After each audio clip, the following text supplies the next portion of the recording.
We'll bring you more details about the damage. But first, Chelsea, you said that same storm system would bring a lot of wind here to our area. Did exactly just that. And that's right. We still have a wind advisory that's in effect, Max. And by the way, we could potentially be talking about the longest track tornado on record that crossed over 4 states. So it'll be interesting to see what the National Weather Service comes out with survey-wise out that way.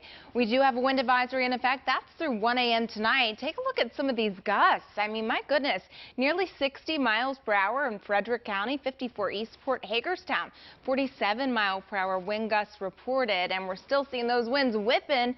We've got the wind direction that has shifted out of the west and northwest at this point, and winds are sustained 18 miles per hour at BWI Thurgood Marshall Airport. Here's a look at the front that swung through. It's still making its way across the eastern shore. We've got some heavy showers over near the Delmar Salisbury area, but as we head into the overnight, things will quiet down, and we are in store for a brisk and much cooler Sunday. We'll talk about it in the full forecast. Max?